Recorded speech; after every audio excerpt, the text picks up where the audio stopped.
Bonjour à toutes, bonjour à tous. En mécanique, on a toujours affaire à des vecteurs, que ce soit le vecteur position, le vecteur vitesse, le vecteur accélération, ou que ce soit les forces. Et il y a un truc que vous devez savoir faire très rapidement, c'est projeter un vecteur.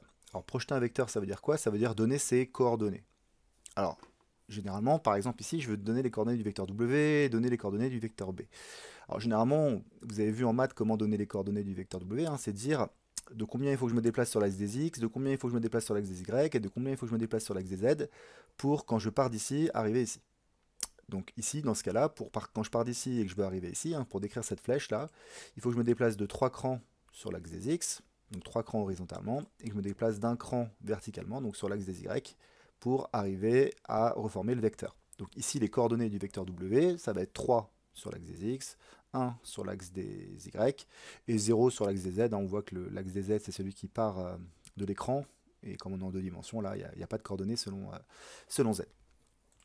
Deuxième exemple, je veux donner les coordonnées du vecteur B ici, donc de combien il faut que je me déplace, je pars d'ici, hein, il faut que j'arrive ici, donc il faut que je décrive cette flèche-là, de combien il faut que je me déplace sur l'axe des X, sur l'axe des Y et sur l'axe des Z. Donc là tout de suite je vois que les coordonnées, il faut que je fasse attention, ici les coordonnées c'est pas les coordonnées habituelles, c'est pas les mêmes lettres que d'habitude, ici on a mis X, ici Y, ici Z, donc les coordonnées de B ici ça va être de combien? Bah, je n'ai pas besoin de me déplacer sur l'axe des X pour décrire cette flèche-là, parce que je suis dans le plan YZ.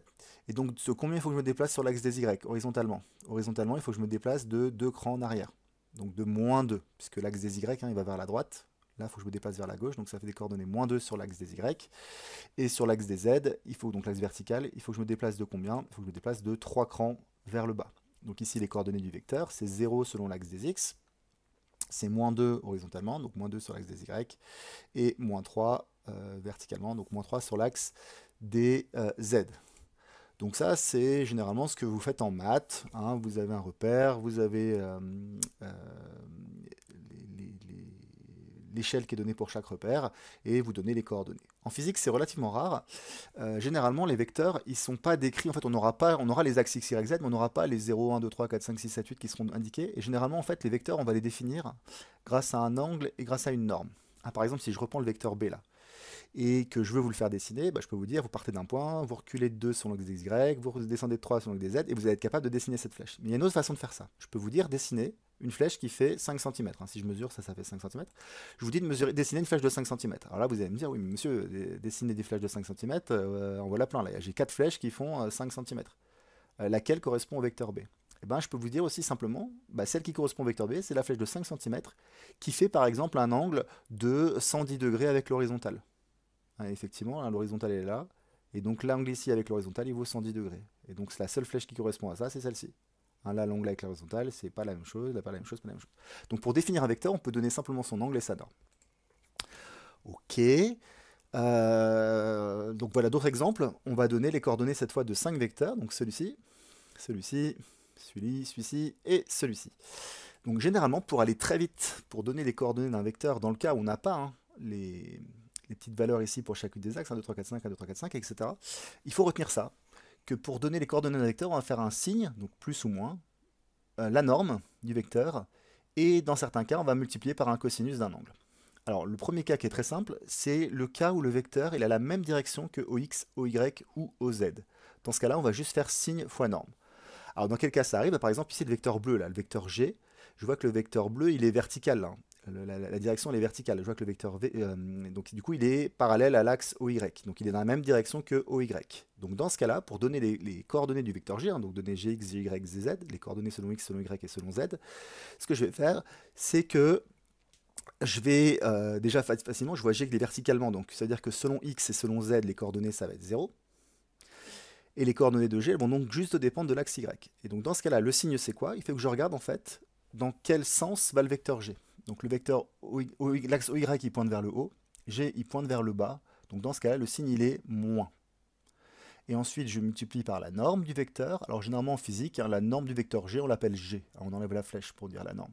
Donc ici, les coordonnées du vecteur G, c'est 0, moins G, 0. Je vais faire la même chose cette fois avec le vecteur V0. Sauf que V0, je ne peux pas appeler cette règle-là parce que V0, on voit sa direction, hein, elle est ni verticale ni horizontale. Donc dans ce cas-là, il faut que pour donner les coordonnées du vecteur V0, il va falloir que je fasse signe fois norme fois un cosinus de l'angle. Alors dit comme ça, on comprend rien, mais l'exemple, ça va être plus simple. Donc l'astuce, c'est quoi?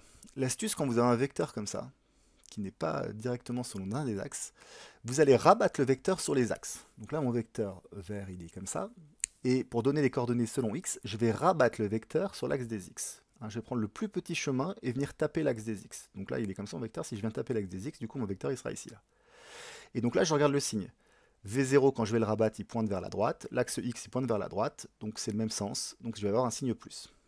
Ensuite, je multiplie par la norme du vecteur. On a dit que la norme du vecteur V0, c'était V0. Donc ça fait plus V0. Et là, je vais multiplier par le cos de l'angle. Donc là, pour savoir si je multiplie par un cos ou un sin, il faut que je regarde, quand je rabats mon vecteur vert, quand j'écrase le vecteur vert sur l'axe des x, est-ce que je frappe l'angle? Est-ce que j'écrase l'angle alpha? Bah là oui, quand je rabats le vecteur vert, j'écrase l'angle alpha. Bah, quand on écrase l'angle, on met un cosinus. Donc ici, la norme, je veux dire les coordonnées selon x du vecteur v0, le projeté de v0 sur l'axe des x, c'est plus V0 fois cos alpha. Alors le plus, on n'est pas obligé de l'écrire évidemment. Donc V0 cos alpha. Je fais la même chose pour les coordonnées selon y. Dans ce cas-là, c'est le vecteur vert, je vais le rabattre sur l'axe OY. Donc je prends le plus petit chemin et je viens frapper l'axe OY. Dans ce cas-là, je vois que mon vecteur vert il va pointer vers le haut, comme Y, donc ça va être un plus ici le signe. Je multiplie ensuite par la norme, c'est V0. Et dans ce cas-là, quand j'écrase le vecteur vert, je me pose la question si j'écris cosinus ou sinus. Bah là, quand je rabats le vecteur vert, est-ce que j'écrase l'angle ici? Est-ce qu'il y a un angle ici que j'écrase? Non. L'angle alpha, il est en bas, là, je ne l'écrase pas quand je fais ça. Bah, quand j'écrase pas l'angle alpha, j'écris sinus. Donc ça fait V0 fois sinus alpha. Bon, on fait d'autres exemples. 3 autres exemples. Le vecteur violet ici, E1. Donc cette fois, c'est le cas facile. Hein. Je vois que le vecteur E1, il a la même direction que l'axe OX, il est horizontal. Donc les coordonnées de E1, alors ça va être 0 et 0 selon l'axe Z et selon l'axe Y. Et selon l'axe des x, donc je vais faire signe fois norme. Donc je vois que E1 est dans le même sens que l'axe x, donc je vais avoir un plus. Et ensuite je multiplie par la norme du vecteur, donc la norme du vecteur E1, c'est E1. Donc les coordonnées du vecteur E1, c'est plus E1, 0, 0. Même chose, on n'est pas obligé d'écrire plus. Je fais la même chose pour le vecteur rouge, je vais donner les coordonnées sur le x, y, z. Même chose, le vecteur rouge, je vois qu'il a la même direction, il est horizontal hein, comme l'axe x, donc ça va être le cas simple encore. Donc les coordonnées selon z et y, ça va être 0. Et les coordonnées selon x, bah, je vois que le vecteur rouge là il pointe vers la gauche alors que OX pointe vers la droite, donc le signe ça va être moins, puisqu'ils n'ont pas le même sens. Et ensuite la norme de E2, donc ça fait moins E2. Donc les coordonnées de vecteur E1 c'est moins E2, 0, 0. Cinquième cas de figure, le vecteur VD ici, le vecteur qui est en vert. Donc là je vois qu'il n'est pas selon l'axe OX, il n'est pas selon l'axe OZ, donc dans ce cas-là il faut que j'utilise tout ça. Hein. Donc je vais donner ces coordonnées selon x, selon y, selon z. Alors je vois que les coordonnées ici ils vont être selon x et selon z, parce qu'il n'y a même pas d'axe y. Donc les coordonnées selon y, ça va être 0 ici. Et maintenant, pour trouver les coordonnées selon x, je vais rabattre le vecteur vert sur l'axe des x. Quand je le rabats ici, plus petit chemin pour le rabattre, et bien quand je le rabats, je vois que le vecteur VD va être dans le même sens que x, hein, il va pointer vers la droite comme x, donc le signe ça va être un plus. Je multiplie par la norme de VD, c'est VD. Et cette fois, quand je fais ça, j'écrase l'angle bêta, donc ça va être VD cos bêta. Je donne maintenant les coordonnées selon z. Donc là, je vais rabattre mon vecteur vert sur l'axe OZ. Hein. L'axe OZ, c'est la verticale. Alors, je pourrais me dire, je pourrais rabattre mon vecteur vert comme ça sur l'axe des z, mais ce n'est pas le chemin le plus court. Si je veux frapper l'axe des z, le chemin le plus court, hein, c'est d'aller vers le bas là. Et donc, quand je fais ça, quand je rabats mon vecteur VD sur l'axe des z, je vois que mon vecteur VD il pointe vers le bas, alors que mon axe OZ il pointe vers le haut. Donc le signe, ça va être un moins, puisqu'ils sont dans des sens différents. Je multiplie ensuite par la norme du vecteur, donc c'est moins VD. Et quand je fais ça, est-ce que je frappe l'angle bêta? Bah non, donc du coup c'est un sinus bêta. Donc les coordonnées selon z, c'est moins VD fois sinus bêta. Alors pour voir si vous avez compris, hein, je vous invite à faire pause sur la vidéo et essayer de donner les coordonnées de ces 5 vecteurs ici. Ces 4 vecteurs ici, le vecteur vert, le vecteur bleu, le vecteur vert et le vecteur violet. Et moi je vais les corriger juste après, mais essayez vraiment de les faire. Il n'y a qu'en s'entraînant qu'on peut être sûr qu'on a compris.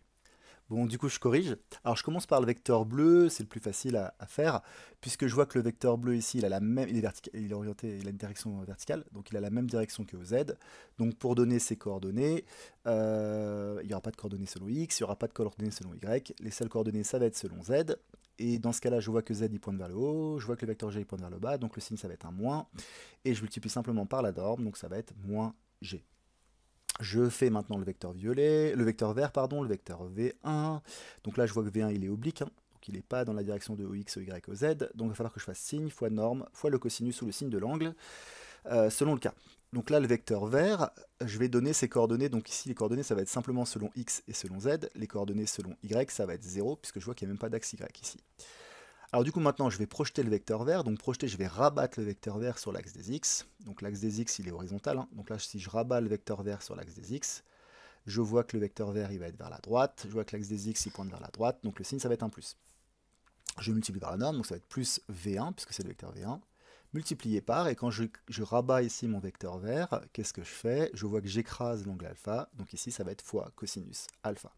Ça, c'est les coordonnées pour le vecteur, les coordonnées du vecteur V0 selon le V1 selon l'axe des x. J'ai écrit V0 d'ailleurs, c'est V1. Maintenant, je veux connaître les coordonnées selon l'axe Z. Donc, je vais rabattre le vecteur, le plus petit chemin pour rabattre sur l'axe vertical ici. Donc, je vois que je vais rabattre comme ceci. Je vois que le vecteur vert, il va pointer vers le haut. Je vois que l'axe Z, il va pointer vers le haut. Donc, le signe, ça va être un plus. Je multiplie par la norme ensuite. Donc, ça va être plus V1. Et je vois que quand je rabats mon vecteur ici sur l'axe Z, je frappe pas du tout l'angle alpha. Il n'y a pas d'angle alpha ici. Et donc, ça va être fois sinus alpha. Je continue avec le vecteur violet à droite. Donc là, je fais attention aussi, je regarde les axes, hein. Je vois qu'ici, j'ai un axe Y, un axe Z, donc il n'y a pas de coordonnées selon X. Mon vecteur violet, il pointe dans la direction, il est vertical, hein. Donc il a la même direction que au Z, donc il n'y aura pas de coordonnées selon Y. Et donc dans ce cas-là, j'ai simplement à multiplier le signe fois la norme. Je vois que le vecteur violet, il pointe vers le haut. Je vois que le vecteur Z, il pointe vers le bas. C'est original, mais c'est comme ça dans l'exercice. Donc comme c'est pas la même direction, je mets un signe moins. Et je multiplie par la norme, donc la norme du vecteur E3, c'est E3. Donc ça fera moins E3. Je passe au vecteur V2. Donc le vecteur V2, là aussi, il aura des coordonnées que selon Y, que selon Z, puisqu'il n'y a pas d'axe des X. Maintenant, je vais donc donner les coordonnées selon l'axe Y. Donc je vois que l'axe Y, hein, c'est l'axe qui est horizontal. Donc là, je vais rabattre mon vecteur sur l'axe horizontal. Je vois que pour rabattre le vecteur V2 sur l'axe horizontal, je peux faire soit ce chemin-là, et il va frapper l'axe horizontal, soit si je fais ce chemin-là, et il va frapper l'axe horizontal. Bon, le chemin le plus court, c'est vraiment celui vers la gauche ici. Donc je vais rabattre mon vecteur ici comme ça. Quand je rabats le vecteur, je vois bien que le vecteur vert, il va pointer vers la gauche, alors que Y pointe vers la droite. Donc le signe ici, ça va être un moins. Je multiplie ensuite par la norme, donc ça fera moins V2, puisque c'est le vecteur V2, donc ça fera moins V2. Et quand je fais ça, est-ce que j'écrase l'angle bêta? Bah oui, donc ça va être moins V2 fois cos bêta. Je vais donner les coordonnées selon Z, donc cette fois je vais rabattre le vecteur V2 sur l'axe Z. Dans ce cas-là, je vois que V2 il va pointer dans le même sens, il va pointer vers le bas, hein, comme au Z, donc le signe ça va être un plus. La norme c'est V2 plus V2, et quand je fais ça, est-ce que j'écrase l'angle bêta? Non, donc ça va être plus V2 fois sinus bêta. Si vous êtes arrivé à tout ça, c'est fantastique, vous êtes au point, vous pouvez aller en prépa et projeter tous vos vecteurs de manière très rapide. S'il y a des petits soucis, je vous invite simplement à revoir la vidéo, à refaire les exercices, et ça devrait bien se passer. Voilà, à bientôt, merci.